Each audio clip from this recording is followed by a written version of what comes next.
الحمد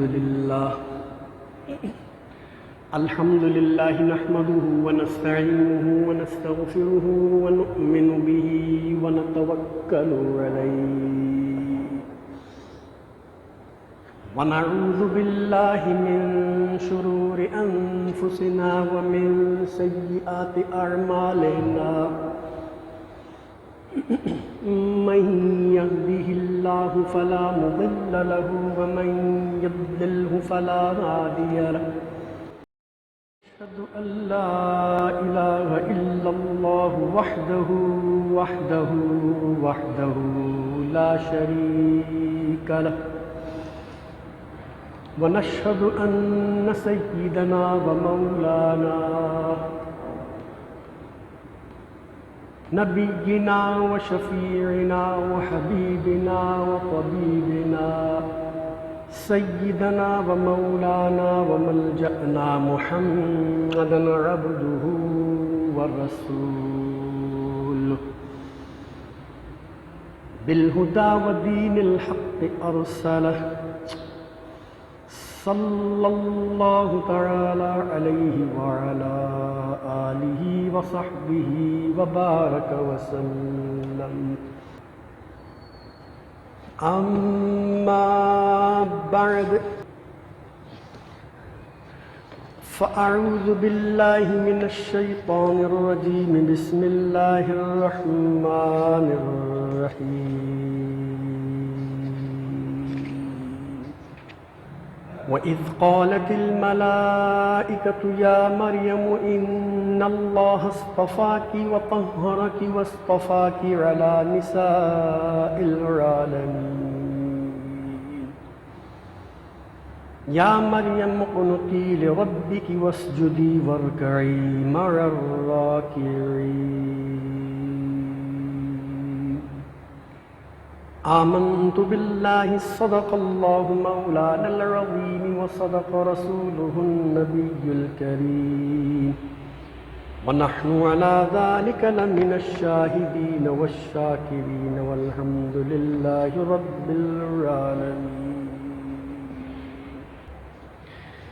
حمد و صلوات کے بعد قرآن مجید فرقان حمید کے تیسرے پارے میں سے سورہ آل عمران کی 12ویں رکوع کی پہلی آیت یعنی سورہ آل عمران کی 42ویں اور 43ویں آیت آپ کے سامنے تلاوت کرنے کا شرف حاصل کیا ہے.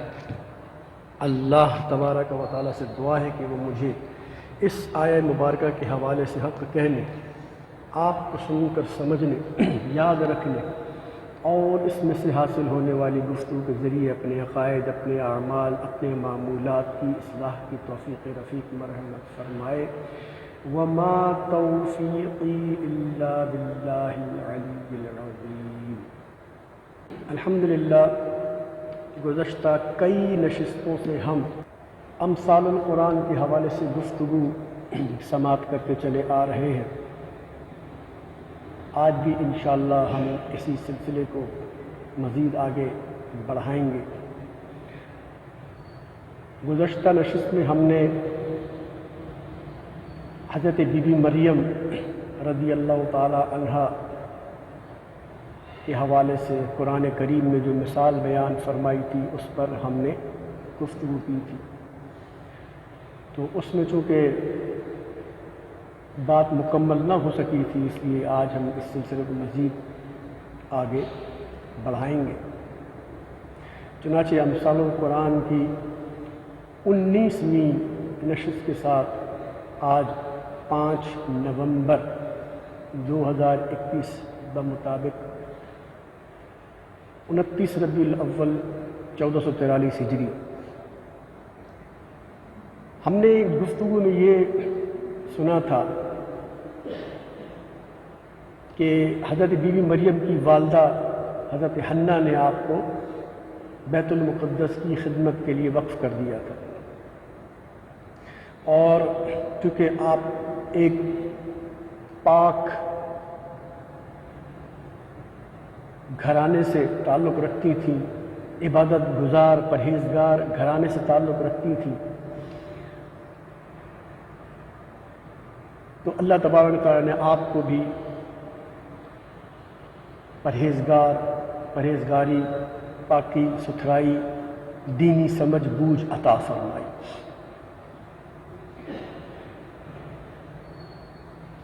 آپ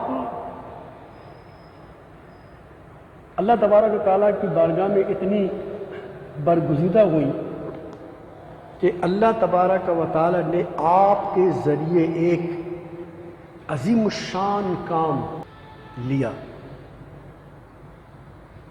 جو جتنا زیادہ پرہیزگار ہوتا ہے، جو جتنا زیادہ نیک ہوتا ہے، جو جتنا زیادہ اللہ کے قریب چلا جاتا ہے، تو اللہ تبارک و تعالیٰ پھر اس کام بھی اس سے بڑے لیتا ہے۔ جو لوگ اللہ سے دور رہتے ہیں، عبادت سے تو دور رہتے ہیں، پرہیزگاری سے دور رہتے ہیں، آپ ہمیشہ یہ دیکھیں گے کہ وہ ساری اپنی زندگی دنیا داری کی طرف لگے ہوئے ہوں گے، خجل خواری میں لگے رہیں گے، مال و دولت کے پیچھے پڑے رہیں گے، معاشرتی برائیوں میں پڑے رہیں گے، معاشرتی الجھنوں میں الجھے رہیں گے، اور ایک عجیب و غریب ان کی بے کیف بے چین زندگی گزرتی، کوئی آسودگی، کوئی خوشی، کوئی اطمینان ان کی زندگی میں نہیں ہوتا۔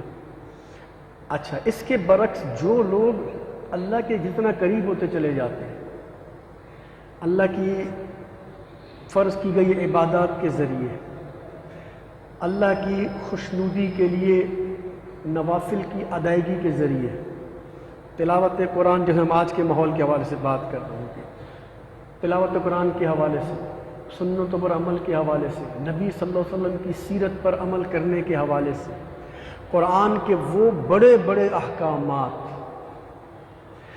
جو کہ ہر مسلمان پر ضروری ہوتے ہیں، ہر مسلمان پر، ان پر جو عمل کرتا ہو، تو یہ اللہ تبارک و تعالیٰ کیا کرتا ہے، ان لوگوں کو پھر مزید اپنا قرب دیتا چلا جاتا ہے۔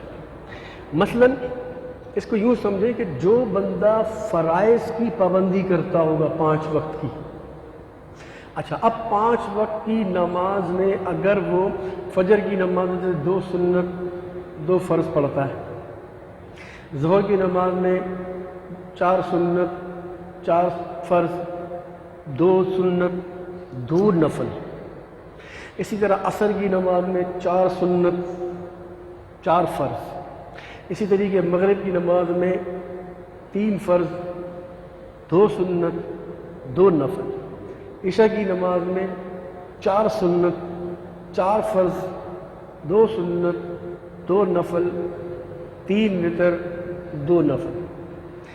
اب ہو سکتا ہے میرے سننے والے مجھ سے ان کے ذہن میں خیال ہو کہ یہ تم کو سب کو پتہ ہے، پھر یہ ایک ایک چیز بتا کیوں رہے ہیں؟ اس کی وجہ کیا ہے؟ اس کی وجہ صرف یہ ہے کہ لوگ مولویوں سے جا کر یہ مسئلہ پوچھتے ہیں کہ اگر 4 سنت اگر ہم عصر کی نہ پڑھیں گناہ تو نہیں ہے، 4 رکعت سنت عشاء کی پہلے فرضوں والی نہ پڑھیں گناہ تو نہیں ہے، ہم 2 رکعت نفل مغرب کے بعد 2 رکعت ظہر کے بعد 2 رکعت عشاء کی آخر میں نہ پڑھیں کوئی گناہ تو نہیں ہے۔ تو بھائی یہ تم مولوی سے کیوں پوچھتے ہو؟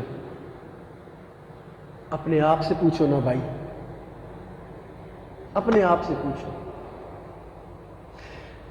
جب بھی کسی بھی کتاب میں کسی بھی مولوی سے جب آپ نمازوں کے بارے میں لکھا ہوا دیکھو گے یا بولتا ہوا سنو گے، وہ آپ سے کیا کہے گا؟ عشاء کی رکعتیں کتنی ہیں؟ آپ سب سے میرا سوال ہے، آپ کا جواب کیا ہوگا؟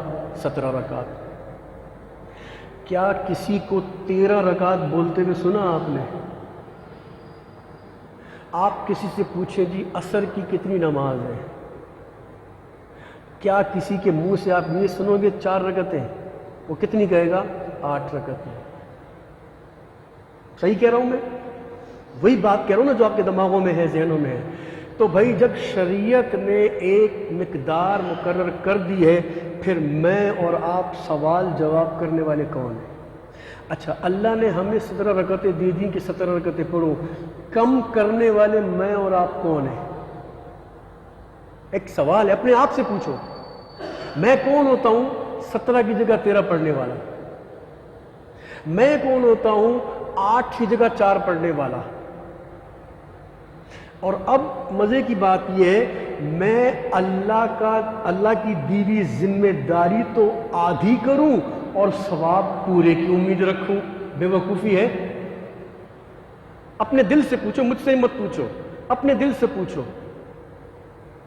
وہ تمہیں کہتا ہے اصغر میں تم 8 رکعتیں پڑھو، تم 4 پڑھ لیتے ہو، اور تم یہ چاہتے ہو کہ تمہیں 8 رکعت کا ثواب ملے؟ ایسا ممکن ہے؟ دنیا کے کسی بھی قانون میں جائے کہ دیکھ لو، آپ کسی کا آدھا کام کرو اور مزدوری پوری مانگو، دے گا سامنے والا؟ دے گا سامنے والا؟ نہیں، بولے کہ کام پورا کر تو پورا ملے گا نا بھائی۔ تو جو لوگ اللہ کی دیوی ذمہ داری کو پورا کرتے ہیں، تو اللہ تعالیٰ کیا کرتا ہے، جب وہ دیکھتا ہے کہ بندہ فرائض میں پوری ذمہ داری کر رہا ہے نا، تو اس کے دل میں پھر ان 5 نمازوں سے ہٹ کر دیگر نفل پڑھنے کی محبت پیدا کرتا ہے، اس کو صلاۃ اللیل کی توفیق دے دیتا ہے۔ وہ بیٹھا ہے 5 وقت کی نماز پڑھ کے بیٹھا ہے، اس کا دل جناب جو ہے وہ چاہتا ہے کہ اب میں کیا کروں کیا کروں کیا کروں۔ اب موجودہ زمانے میں تو ہمارے پاس بڑی مصروفیتیں آ گئی ہیں، بہت زیادہ مصروفیت، لیکن جس نے اپنا دل اللہ کے ساتھ لگایا ہوا تھا نا، وہ کیا کرتا ہے، اللہ تعالیٰ اس کو فرماتا ہے چل تو کھڑا ہو۔ اب یہ سب دل میں ہو رہی ہیں باتیں، ہاں دل میں، تو کھڑا ہو۔ اچھا جی، اٹھ کے کھڑا ہو گیا، کیا کروں؟ وضو کر۔ اچھا جی، وضو کر رہا ہوں، کر لیا، اب کیا کروں؟ مصلی اٹھا، یا اللہ اٹھا لیا، اب کیا کروں؟ بس میری بارگاہ میں کھڑا ہو جا، 2 رکعت پڑھ لے، 4 رکعت پڑھ لے، 6 رکعت پڑھ لے، 8 رکعت پڑھ لے۔ اچھا اب پڑھ لیا، اب قرآن کھول لے، چل مجھ سے باتیں کر، چل کیا کر؟ مجھ سے باتیں کر۔ اور یہ میں اس لیے کہہ رہا ہوں کہ حضرت علی رضی اللہ تعالیٰ کا یہ فرمان ہے کہ جب میرا جی چاہتا ہے کہ میں اللہ سے باتیں کروں تو میں نفل پڑھنا شروع کر دیتا ہوں، اور جب میں یہ چاہتا ہوں کہ اللہ مجھ سے باتیں کرے تو میں قرآن کھول کے بیٹھ جاتا ہوں۔ دیکھو، جب آپ نماز پڑھتے ہو آپ کہتے ہو الحمدللہ رب العالمین الرحمن الرحیم مالک یوم الدین ایاک نعبد و ایاک نستعین۔ آپ کیا کر رہے ہو؟ اللہ سے باتیں کر رہے ہو، اللہ سے باتیں کر رہے ہو۔ پوری نماز آپ دیکھو اللہ سے باتیں ہیں۔ آپ رکوع میں جاتے ہو، آپ کیا کہتے ہو؟ سبحان ربی العظیم، پاک ہے میرے پروردگار سب سے عظمت والے، تو پاک ہے اے میرے پروردگار سب سے عظمت والے، تو پاک ہے میرے پروردگار سب سے عظمت والے۔ پھر جب سجدے میں جا کر کہتے ہو سبحان ربی الاعلیٰ، پاک ہے میرے پروردگار سب سے برتر و اعلیٰ۔ پھر جب التحیات میں بیٹھتے ہو کہتے ہیں التحیات للہ والصلوات والطیبات، تمام تعریفیں تمام پاکیاں سب میرے پروردگار کے لیے۔ آپ اللہ سے باتیں کر رہے ہو، اور جب آپ کا جی چاہتا تھا، علی فرماتے ہیں میرا جی چاہتا ہے کہ اللہ مجھ سے بات کرے تو میں قرآن کھول کے بیٹھ جاتا ہوں، تو قرآن پڑھتا ہوں تو یا ایھا الذین آمنوا کونوا مع الصادقین، یا ایھا الذین آمنوا انفقوا مما رزقناکم، یا ایھا الذین آمنوا۔ وہ بار بار مجھے پکار کے مجھ سے باتیں کر رہا تو مجھے کہتا ہے میرے بندے تو یہ کر لے، میرے بندے تو یہ کر لے، میرے بندے تو یہ کر لے۔ ایسا کب ہوتا ہے؟ ایسا اسی وقت ہوتا ہے جب بندہ اللہ کے قریب ہوتا چلا جاتا ہے۔ آج ہم لوگوں کا دل نوافل کی طرف، ہم لوگوں کا دل نمازوں کی طرف، ہم لوگوں کا دل تلاوتوں کی طرف، ہم لوگوں کا دل اچھائی کی طرف کیوں مائل نہیں ہوتا؟ اس لیے کہ ہم اللہ سے دور گئے ہوئے، دور ہے اللہ سے۔ لیکن میں یہ نہیں کہہ رہا ہوں کہ اللہ ہم سے دور ہے، میں الٹی بات کر رہا ہوں، ہم اللہ سے دور ہیں۔ تو بہرحال تو اللہ تبارک و تعالیٰ نے اس بی بی مریم رضی اللہ تعالیٰ عنہا سے ایک بہت بڑا کام لینا تھا، اس لیے اس کی بچپن سے ہی تیاری فرمائی، اور جب وہ ایک بلوغت کا مرحلہ جب طے ہو گیا، پھر وہ 8 10 12 سال کی ہو گئی، تو اللہ تبارک و تعالیٰ نے باقاعدہ ایک فرشتے کو، حضرت جبرائیل کو انسانی شکل میں آپ کے پاس بھیجا، اور فرشتہ آ کر کیا کہتا ہے؟ اب اللہ تعالیٰ اس کو سورہ آل عمران میں اس طرح ارشاد فرماتا ہے، وَإِذْ قَالَتِ الْمَلَائِكَةُ يَا مَرْيَمُ إِنَّ اللَّهَ اصْطَفَاكِ وَطَهَّرَكِ وَاصْطَفَاكِ عَلَى نِسَاءِ الْعَالَمِينَ۔ اور یاد کرو جب اللہ نے بی بی مریم سے فرمایا، اب فرشتے کے ذریعے فرمایا، ان اللہ اصطفاکی، بے شک اے مریم اللہ تعالیٰ نے تجھے چن لیا ہے، منتخب کر لیا ہے، وطہرکی، اور تجھے پاکیزگی عطا فرما دی، واصطفاکی علی نساء العالمین، اور اس وقت یعنی جس وقت یہ آیت نازل ہو رہی تھی وہاں مطلب اللہ تعالیٰ کا فرشتہ آ کے جب بی بی مریم سے یہ فرما رہا تھا، اس وقت جہان میں پوری دنیا میں جتنی بھی عورتیں تھیں ان سب عورتوں میں سے اس کام کے لیے صرف تجھے اللہ تعالیٰ نے چنا ہے۔ حالانکہ اللہ کی نظر میں تو پوری کائنات ہے نا، پوری روح زمین کے لوگ ہیں اس کے سامنے، لیکن اس نے بی بی مریم رضی اللہ تعالیٰ عنہ کو اس کام کے لیے چنا، اور وہ کام کیا تھا؟ وہ کام ایسا تھا کہ جس نے اس زمانے کے اندر ایک انقلاب برپا کر دینا تھا، اللہ تعالیٰ کی ایک عظیم قدرت کا نظارہ لوگوں کو دکھانا تھا۔ اسی بات کو پھر اللہ تبارک و تعالیٰ سورہ مریم میں ارشاد فرماتا ہے کہ سورہ مریم میں اللہ تبارک و تعالیٰ فرماتا ہے کہ وہ فرشتہ حضرت جبرائیل بی بی مریم رضی اللہ تعالی عنہا کے پاس جب آیا، اللہ فرماتا ہے فَأَرْسَلْنَا إِلَيْهَا رُوحَنَا فَتَمَثَّلَ لَهَا بَشَرًا سَوِيًّا، کہ بے شک ہم نے اس کے پاس اپنی روح یعنی جبرائیل کو بھیجا انسانی شکل میں۔ اب جیسے ہی اس نے بی بی مریم نے دیکھا، میں آپ کو پچھلے جمعے بتا چکا ہوں کہ وہ ایک الگ تھلگ مکان میں آپ کی رہائش کا نظام تھا، تالا لگایا جاتا تھا دروازے کے باہر سے، اور اندر آپ اکیلی ہوتی تھی۔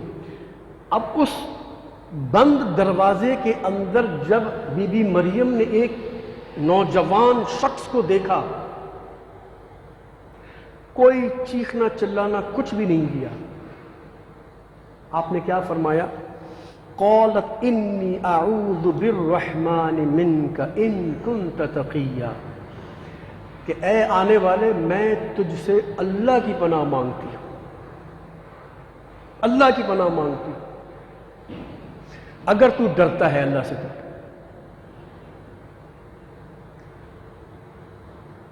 تو حضرت جبرائیل علیہ السلام مسکرائے، تسلی دی ان کے مسکرانے میں، کیونکہ کسی شخص کے چہرے پر آپ ایک سپاٹ چہرہ دیکھیں، ایک غصے والا چہرہ دیکھیں، آدمی گھبرا جاتا ہے، لیکن جیسے ہی کوئی شخص تھوڑا سا مسکرا دیتا ہے نا تو سامنے والا ریلیکس ہو جاتا ہے، مطمئن ہو جاتا ہے کہ یار یہ میرے ساتھ کوئی برا معاملہ کرنے کے لیے نہیں آیا۔ مسکراہٹ ایک اچھا سائن ہوتا ہے۔ اب انہوں نے کہا کہ انما انا رسول ربک، اے مریم تو گھبرا نہیں، میں تیرے رب کی طرف سے بھیجا گیا، لِأَهَبَ لَكِ غُلَامًا زَكِيًّا، اور میں اس لیے آیا ہوں کہ تجھے ایک پاک صاف ستھرے بیٹے کی بشارت دوں، ایک پاک صاف ستھرے بیٹے کی بشارت دوں کہ تجھے بیٹا ہونے والا ہے۔ بی بی مریم نے جب یہ سنا حیران رہ گئی کہ میری تو بھی شادی بھی نہیں ہوئی۔ کہتی ہیں آگے سے قالت انا یکون لی غلام، مجھے بیٹا کیسے ہو سکتا ہے؟ کیوں؟ وَلَمْ يَمْسِسْنِي بَشَرٌ، مجھے تو کسی انسان نے، کسی مرد نے ہاتھ نہیں لگایا آج تک۔ ہاتھ لگانے کا مطلب کوئی تعلقات ہی میرے کسی سے تعلق قائم ہی نہیں ہوئے، نہ میری شادی ہوئی نہ میرے نکاح ہوا، تو پھر میرے کو بیٹا کیسے ہو سکتا ہے؟ اور پھر فرمایا وَلَمْ أَكُ بَغِيًّا، اور نہ ہی میں بدکار ہوں، میں تو پاک باز پاکیزہ کردار کی مالک ہوں۔ تو اب انسان یعنی عورت ماں تو اسی وقت بنتی ہے نا کہ یا تو اس کی شادی ہو جائے یا خدا نخواستہ وہ بدکار ہو، اور میں ان دونوں سے پاک ہوں، تو ایسے کیسے ہو سکتا ہے؟ آگے سے جبرائیل نے کہا قال کذالک، بی بی ایسا ہی ہوگا، ایسا ہی ہوگا کہ تیرے رب کے نزدیک یہ لکھا جا چکا ہے۔ وَلِنَجْعَلَهُ آیَةً لِلنَّاسِ وَرَحْمَةً مِنَّا، اور یہ اس لیے کہ اللہ تعالیٰ تیرے ذریعے لوگوں کو ایک بہت بڑی نشانی دکھانا چاہتا ہے۔ وَكَانَ أَمْرًا مَقْضِيًّا، اور یہ ہو کر رہے گا۔ پھر آپ آگے بڑھے اور آپ نے ایک پھونک ماری، جس کو دم کہتے ہیں ہم لوگ، آپ کے سینے پہ ایک پھونک ماری، اور پھر اس کے بعد وہاں سے تشریف لے گئے۔ کچھ دنوں بعد آپ پر حمل کے آثار ظاہر ہو گئے، لیکن چونکہ جبریل امین آپ کو مطمئن کر کے گئے تھے کہ یہ سب اللہ تعالیٰ کر رہا ہے۔ کیوں؟ اب اس کی وجہ کیا ٹھہری، کیا بنی؟ علماء فرماتے ہیں کتابوں کے اندر، اس زمانے میں لوگ اللہ تبارک و تعالیٰ کی بعض قدرتوں کے منکر ہونے لگے تھے۔ اللہ تبارک و تعالیٰ سے پھر کون جیت سکتا ہے؟ اس کی قدرت کو کون چیلنج کر سکتا ہے؟ جیسا کہ آج کے زمانے میں آپ دیکھ لیں، طرح طرح کے فتنے سر اٹھائے بیٹھے ہیں، اور ہم جتنا قیامت کے قریب ہوتے چلے جا رہے ہیں نا، یہ فتنے اتنی شدت کے ساتھ پھیلتے چلے جا رہے ہیں کہ جس کو حضرت حذیفہ بن یمان رضی اللہ تعالیٰ عنہ کی حدیث سے ہمیں اس کی تائید ملتی ہے کہ حضرت حذیفہ، مجھے اگر بھول نہیں رہا میں تو، حضرت حذیفہ فرماتے ہیں کہ ایک مرتبہ نبی کریم صلی اللہ علیہ وسلم میرے ساتھ مدینے کے نواح میں چلے گئے، باہر تھوڑا نکلے تو سامنے ایک ٹیلا سا تھا اونچا سا، تو جب ہم اس کے اوپر چڑھے نا تو مدینہ پورا ہمیں نظر آ رہا تھا، وہاں سے شام کے وقت پورا ندی نظر۔ میرے آقا صلی اللہ علیہ وسلم نے جب مدینے کی طرف ایسے دیکھا، شہر کی طرف، تو فرمایا اے حذیفہ کیا تو بھی وہ دیکھ رہا ہے جو میں دیکھ رہا ہوں؟ عرض کی یا رسول اللہ میں تو نہیں دیکھ سکتا، آپ بتائیے۔ فرمایا میں اپنی امت پر بارش کے قطروں کی طرح فتنے گرتے ہوئے دیکھ رہا، اور یہ سلسلہ قیامت تک چلتا رہے گا۔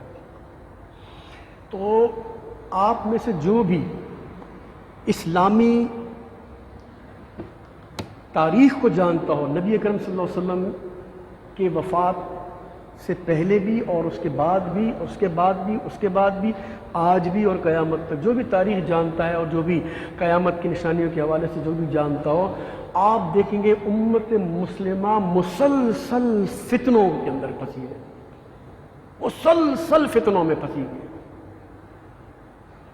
کبھی کوئی فتنہ، کبھی کوئی فتنہ، کبھی کوئی فتنہ، کبھی کوئی فتنہ، کبھی کوئی فتنہ۔ یعنی یہ امت مسلمہ یوں سمجھ لو، ایک محاورہ سا ہے نا کہ سر کھجانے کی فرصت نہیں ہے اس امت کو، ہر وقت کوئی نہ کوئی فتنہ اس کے سر پہ سوار رہتا ہے۔ لیکن ان تمام فتنوں سے بچنے کا راستہ بھی اللہ کا رسول دے کر گیا، ایسا نہیں ہے کہ فتنوں میں چھوڑ گئے۔ فرمایا قرآن کے ساتھ جب تک تم جڑے رہو گے، میری سنت کے ساتھ جب تک جڑے رہو گے، یا میری اہل بیت کے ساتھ جب تک جڑے رہو گے، تمام فتنوں سے تمہیں یہ چیزیں بچاتی رہیں گی۔ آج ہم قرآن سے تو آپ کو معلوم ہے کتنے نزدیک ہیں، ہم قرآن سے کتنے نزدیک ہیں، ہم سے زیادہ کون جانتا ہے؟ سنت سے ہم کتنے نزدیک ہیں، ہم سے زیادہ کون جانتا ہے؟ ہمارے گھر میں قرآن موجود ہے، لیکن اب وہ بھی میں کبھی کبھی ایک طنز، معاشرے پر ایک طنز کے طور پہ یہ بات کرتا ہوں۔ اگرچہ وہ ایک ادب کا پہلو ہے لیکن میں اس کو طنز کی نظر سے دیکھتا ہوں.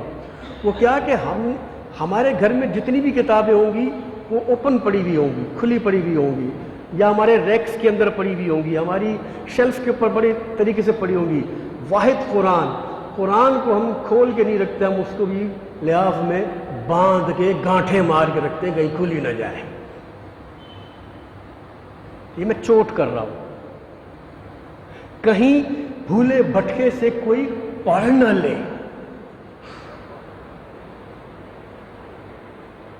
میں اگر غلط کہہ رہا ہوں تو میرا اللہ مجھے معاف فرمائے, لیکن میں چوٹ کر رہا ہوں آپ کو کہ کہیں بھولے سے اٹھا کے اس کو دیکھ لیں وہ یہ قرآن ہے تو ایک آدھ آیت پہ نظر ہی نہ پڑ جائے کہیں اس کے, وہ اتنا ثواب بھی نہ کما سکے. باندھ کے رکھو, 4-5 گانٹھیں لگا کے اس کو رکھو. یہ اسی کے لیے نازل ہوا تھا. اور کوئی مر جائے تو کھول کے بس ایک یاسین پڑھ لو اور پھر اس کو دوبارہ ٹائٹ کر کے گانٹھیں لگا کے رکھ دو. یہ ہمارا تعلق ہے قرآن کے ساتھ, اور کوئی تعلق نہیں ہے. تو اسی لیے پھر ہمارے ساتھ جو ہو رہا ہے وہ صحیح تو ہو رہا ہے. آپ کو پتہ ہے نا, یہ میں کئی مرتبہ بات کر چکا ہوں, لیکن میں بار بار اس لیے کرتا ہوں تاکہ ہمیں سمجھ آئے کہ کوئی شخص کسی کو اپنا باڈی گارڈ رکھے کہ مجھے خطرہ ہے, مجھ پہ حملہ نہ ہو جائے. میں باڈی گارڈ 4 باڈی گارڈ رکھنا چاہتا ہوں, 2 باڈی گارڈ رکھنا چاہتا ہوں. میں ان کو اسلحہ بھی دے دوں لیکن اس اسلحے کے اندر بلٹس نہ ہو. پستول دے دوں لیکن اس کے اندر میگزین نہ ہو. وہ میری حفاظت کر لے گا. یا اگر میں ایک باڈی گارڈ رکھ لوں اور اس کے دونوں ہاتھ پیچھے سے باندھ دوں کہ چل بھائی تو میری حفاظت کرنا, تو مجھے بتاؤ اس سے زیادہ بیوقوفی کوئی ہے؟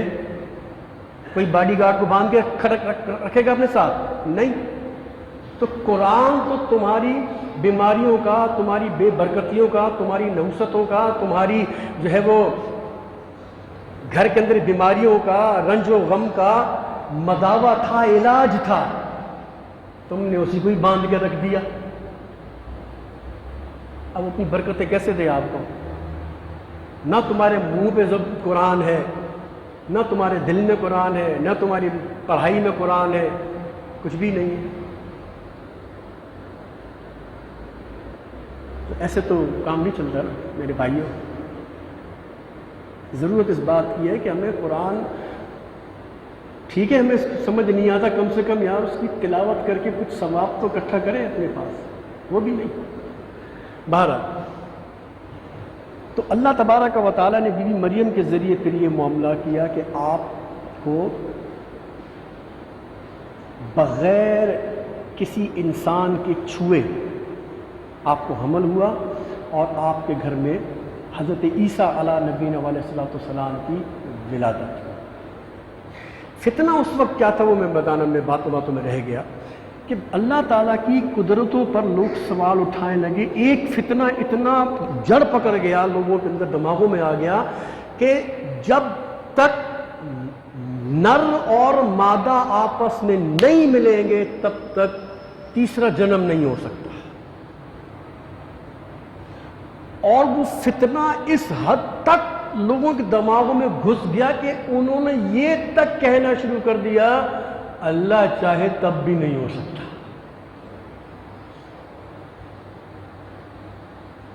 یہ تک لوگوں نے کہنا شروع کر دیا.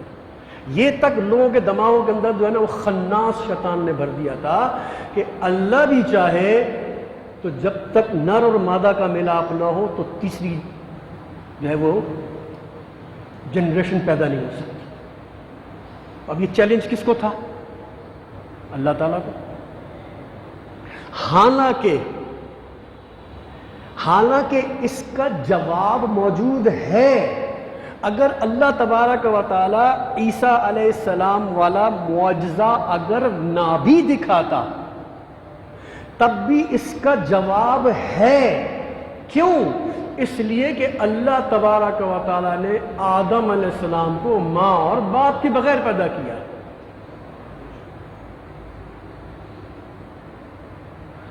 اور مرد عورت کے ملاپ کے بغیر, فرٹیلائزیشن کے بغیر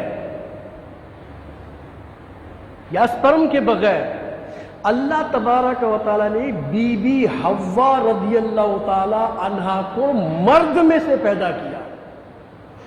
بولو، پیدائش مادہ سے ہوتی ہے نا، ساری دنیا جانتی ہے، اور جو بھی تھوڑا سمجھدار آدمی وہ جانتا ہے کہ مادہ ہی پیدائش افزائش نسل کا ذریعہ ہے. لیکن اللہ نے گویا بتایا کہ یہ تم لوگوں کے نزدیک ہو سکتا ہے، میں خدا ہوں، میں رب ہوں، میں محتاج نہیں ہوں اس چیز کا.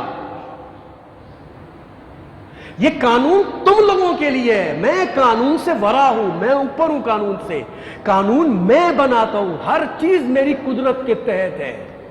تم یہ نہ سمجھنا کہ صرف مرد و عورت ہی کسی کو پیدا کر سکتے ہیں یا عورت ہی کسی کو پیدا کر سکتے ہیں. آؤ آدم کو دیکھو، میں نے آدم کی پسلی سے بی بی حوا کو پیدا کر کے دکھا دیا. میرے نزدیک کوئی مسئلہ نہیں ہے. دیکھو نا ہمارے جسم میں آپ سامنے سب بیٹھے، میں کسی بچے سے بھی پوچھوں نا یہ بات، بچہ ہی بتا دے گا ہمارے جسم کا کون سا آرگن یا ہمارے جسم کا کون سا حصہ ہم سے بات کرواتا ہے. بولیے، بتاؤ. سب کیا کہیں گے؟ ٹنگ، زبان. ٹھیک ہے، ہاتھ بول سکتا ہے؟ نہیں. پیر بول سکتا ہے؟ نہیں. سینہ بول سکتا ہے؟ نہیں. کان بول سکتا ہے؟ نہیں. ناک بول سکتا ہے؟ نہیں. پیشانی بول سکتی ہے؟ نہیں. سر بول سکتا ہے؟ نہیں. تو یہ قانون کس کے لیے ہے؟ میرے اور آپ کے لیے. اللہ کے لیے ہے؟ نہیں. اليوم نختم على افواہہم وتکلمنا ایدیہم وتشہد ارجلہم بما کانوا یکسبون. اللہ فرماتا ہے قیامت کے دن ہوگا، یہ دنیا میں لوگ بڑے جھوٹ بول بول کے، معذرتیں کر کر کے، بحثیں کر کر کے اور الٹے سیدھے آرگومنٹس پیش کر کر کے لوگوں کو چپ کروا دیتے ہیں. بحثیں کر کر کے، لاجکس ڈھونڈ ڈھونڈ کے، الٹے سیدھے دلائل دے کر لوگوں کو قائل کرنے کی کوشش کرتے ہیں.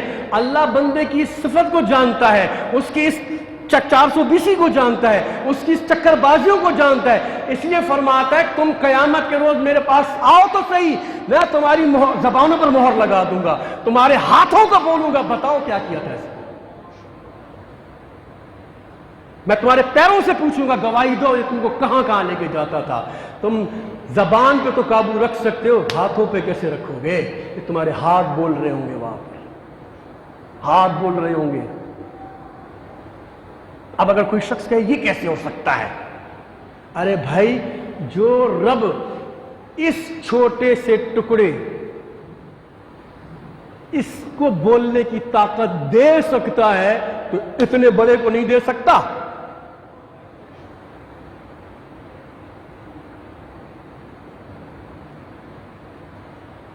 یہ اتنے بڑے بڑے لیگز ہمارے پیر ہیں. کرکٹ کھیل رہے ہو تو ایک بال لگ جائے پیر پہ وکٹوں کے سامنے تو بندے کو گراؤنڈ سے باہر نکال دیتی ہے LBW، چل بھائی نکل. تو اتنے بڑے پیر کو وہ نہیں بلوا سکتا جب وہ اتنی سی آدھی چھٹانگ سے بھی کم اس کا وزن ہے، اس سے بلوا دیتا ہے وہ. اور کتنی لمبی چوڑی بکواسیں لوگ کرتے پھرتے اس زبان کے چھوٹے سے ٹکڑے سے. تو جو اس زبان کے ٹکڑے کو بلوانے پر قادر ہے وہ تمہارے ہاتھوں سے بھی بلوا لے گا.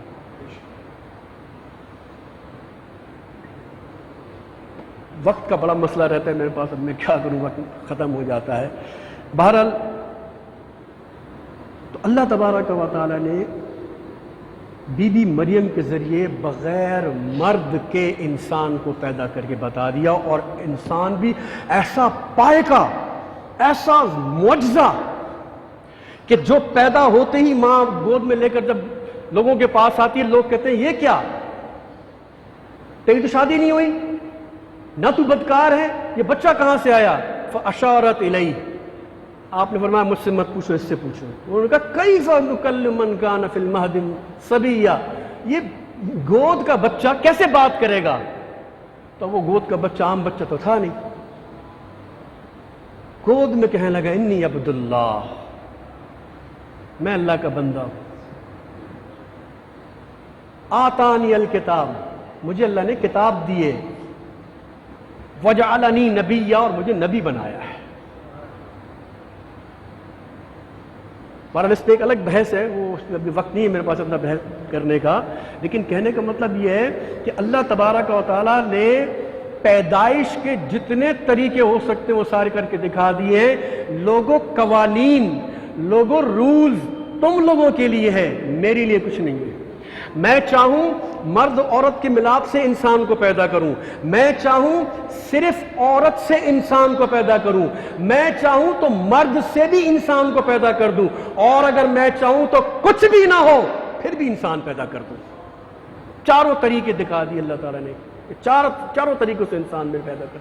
تو میری قدرت پہ کبھی مت انگلی اٹھانا، اپنے آپ کو دیکھنا تم کیا چیز ہو.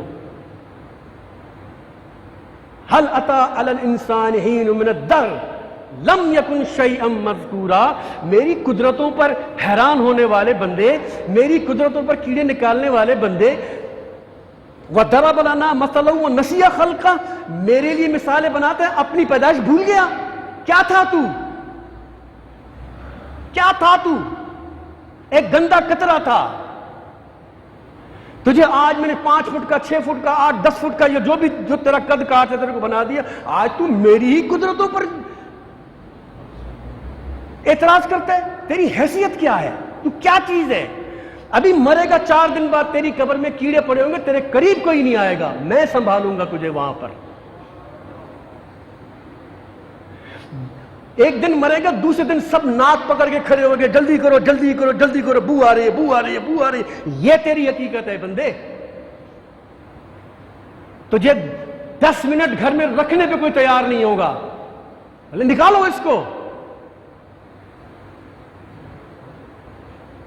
اور دیکھو کتنی عجیب بات ہے کہ جیسے ہی بندہ مر جاتا ہے نا، جیسے ہی بندہ مرتا ہے تو کوئی نہیں بولتا باپ، کوئی نہیں کہتا شوہر، کوئی نہیں کہتا بھائی، کوئی نہیں کہتا بیٹا، کہتے میت میت میت کو اٹھاؤ، باڈی کو اٹھاؤ، میت باڈی میت باڈی. باپ بولنا بھول گیا، بھائی بولنا بھول گیا، بیٹا بولنا بھول گیا، سب بھول گئے. باڈی باڈی میت میت باڈی باڈی میت میت، یہ چل رہا ہوتا ہے. اتنی جلدی آپ کو بھول جاتے ہیں لوگ. اور یہ انسان اللہ کی قدرتوں پر جناب کیڑے نکالتا ہے. یہ کیسے ہو گیا، وہ کیسے ہو گیا، فلانا کیسے ہو گیا، ڈمکا کیسے ہو گیا، یہ کیسے وہ کیسے. انسان کی اوقات ہی کیا ہے یار. اللہ تبارک و تعالی جو سنا سمجھنے کی توفیق عطا فرمائے. وما علینا الا البلاغ.